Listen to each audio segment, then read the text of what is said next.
हाँ सर, अपना परिचय दीजिए। मेरा नाम जगदीश केसरवानी है जी। चित्रकूट निवास है हमारा। आज का सर कार्यक्रम किस उद्देश्य से किया गया है? कार्यक्रम हम लोगों ने किया है हिंदुत्व का विश्वास जगाने के लिए। जी।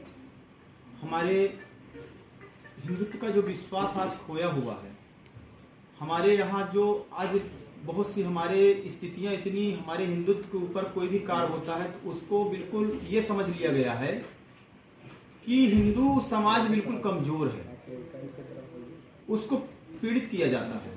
कोई भी त्योहार आता है, कोई भी समस्या होती है तो उस पे जो है उस पे ध्यान नहीं दिया जाता। ये संगठन हर एक हिंदू समाज के लिए खड़ा हुआ है, हर एक माँ बेटी के लिए खड़ा हुआ है। ये विश्व महासंघ भारत सबकी समस्या पे जब भी जहाँ जरूरत पड़ती है वहाँ खड़ा हुआ है और संघ इसीलिए हमेशा अपना कार्य कर रहा है। ये हिंदू राज्य है सर, ये हिंदुस्तान है ना, यहाँ तो हिंदू का ही प्रभाव रहता है और हिंदू ही रहते हैं, ठीक है। तो इसके लिए हमको हिंदुत्व नहीं बढ़ाना है, लोगों के अंदर संस्कार बढ़ाने हैं। जो हमारे परिवार और हमारे स्कूल से हम बच्चों से शुरू से ही देते आए हैं, देंगे वही आगे हमें मिलेगा। तो हमें तो लगता है कि आज के डेट में शायद फैमिली बच्चों को संस्कार देना भूल गए, स्कूल में रामायण और महाभारत पढ़ाना लोग भूल गए। तो शायद इसीलिए इतनी गंदगी हो रही है, क्योंकि जब पहले स्कूलों में संस्कृत पढ़ाना अनिवार्य था, गीता रामायण के श्लोकों का कार्यक्रम कराना अनिवार्य था और उसमें बच्चियां भाग लेते थे, बच्चे भाग लेते थे बहुत उत्साही से। तो उन पूर्वजों के विषय में जब बताया जाता था तो वो आचरण उनके अंदर आता था। आज के डेट में वो बंद हो गया सर। जिस दिन हमारी संस्कृति के विषय में हमारे स्कूल में पढ़ाया जाने लगेगा उस दिन शायद ये आज जितनी भी परेशानियां खड़ी हो रही हैं, हमारी बहनों के साथ बलात्कार हो रहे हैं, वो तो मेन कारण यही लगता है। हाँ ठीक है, आप कह रहे हैं, पर बलात्कार हम कहीं इसका पीड़ित कार्य ये है कि हमें आप लोगों में जागरूकता को हम लोग खोते चले जा रहे हैं। क्योंकि हमेशा बेटी चाहे जो भी हो, बेटी को हमेशा अपना परिवार मान के, उसको एक अपनी बेटी मान के नहीं रखा जाता, उसको एक सहेली मान के, अपनी बहन मान के रखिए तो बेटी कभी नहीं जाएगी। सर, आपके संगठन में और कौन कौन सी योजनाएं चलते हैं या फिर समाज के लिए आप क्या करते हैं? समाज के लिए हमारा हिंदुत्व की रक्षा, सुरक्षा, बेटियों की सुरक्षा, गौ रक्षा समस्या और आपका धर्मा प्रकोष्ठ हमारा है जो मठ मंदिर की समस्या का, और पूरे प्रदेश में ये कार्य चल रहा है। बहुत से संगठन है सर जो बोलते हैं कि बेटी रक्षा, बेटी पढ़ाओ, बेटी बचाओ। अपने देश के सबसे बड़े नेताजी आदित्य योगीनाथ जी और आपके पीएम जी, सारे लोग ये किए हैं, लेकिन क्या बेटियां का रक्षा कोई कर पा रहा है? बेचू में बलात्कार हुआ जिस बहन के साथ, उसका बलात्कार हो गया, लेकिन बलात्कारी आज के डेट पे भी घूम रहा है। क्या कर लिया सरकार या क्या कर लिया संगठन? संगठन देखिए बहुत कुछ करता है, पर क्या है कि हमें अपने घर को पहले जगाना पड़ेगा। मान लीजिए कि बेटी हमारी आपकी है तो संगठन तो आपके साथ हमेशा खड़ा है, सरकार, संगठन सब कोई आपके साथ है, ऐसा नहीं कि नहीं है, पर जरूरत संगठन को भी आपकी है। आप ही हेल्प नहीं कर रहे हैं तभी वो वहाँ खड़ा है, और संगठन तो बलिदान देने के लिए हमेशा खड़ा रहा है। सब दिन संगठन ने बलिदान दिया है देश के लिए, हिंदुत्व के लिए, रक्षा के लिए। संगठन बना किस लिए है? क्या संगठन का कोई स्वार्थ है? अपने बेटियों को, अपने देश के लिए, हिंदुत्व की रक्षा के लिए ही संगठन बना हुआ है। चलिए ठीक है सर, थैंक यू। हाँ, अपना परिचय दीजिए। तो जैसे कि अभी जगदीश जी, आपके उपाध्यक्ष जी ने कहा कि हमारे संगठन में लड़कियों की सुरक्षा की जाती है, हिंदुत्व को बढ़ाने का कार्य किया जाता है। तो आपको क्या लगता है कि हम अपनी बेटियों की रक्षा या हिंदुत्व को कैसे बढ़ा सकते हैं?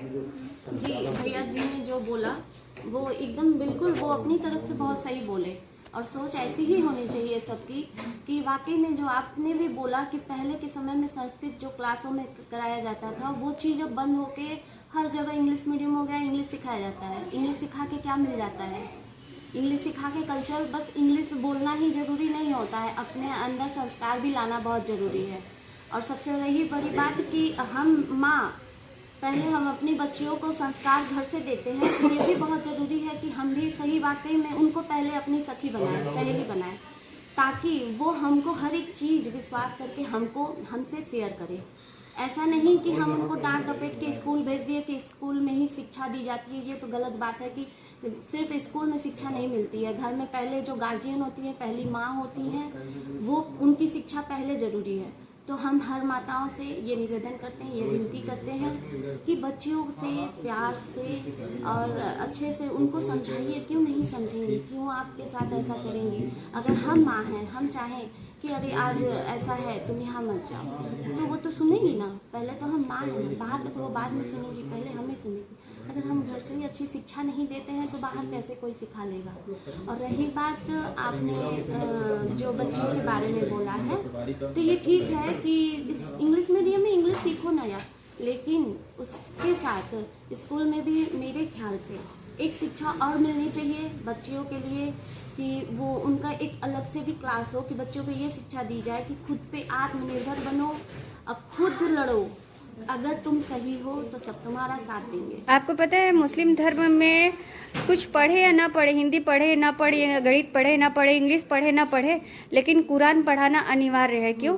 क्योंकि उनकी संस्कृति उस कुरान से उनको मिलती है, और हमारी संस्कृति हमें लगता है कि रामायण और गीता से मिलता है। तो हमें भी सरकार से ये खास तौर करके डिमांड करना चाहिए कि हर स्कूल में गीता और रामायण पढ़ाया जाए। जिस दिन ऐसा होगा, आपको बता दें कि ये जो आज कलयुग चल रहा है उसका कम प्रभाव पड़ेगा। जी हाँ, जैसे आपने कहे कि मुस्लिम भाई बहनों को जो सिखाया जाता है, तालीम दी जाती है उन लोगों को, तो इस विषय में वो सही है कि वो अपना कर रहे हैं। हमारे समय में भी होता था, हाँ अभी थोड़ा चेंज हो गया है।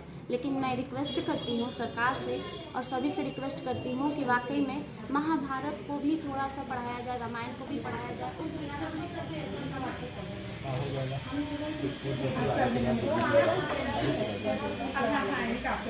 और उसको लग के लखनऊ में जाना है।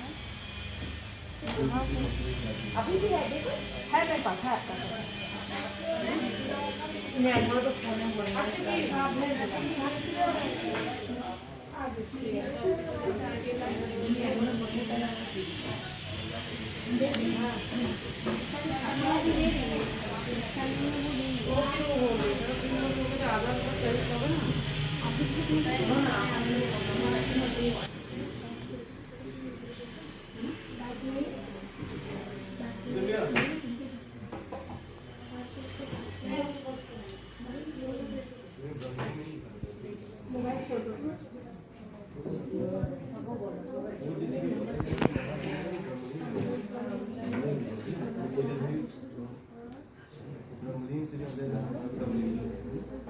ज़्यादा पढ़े लिखे नहीं है,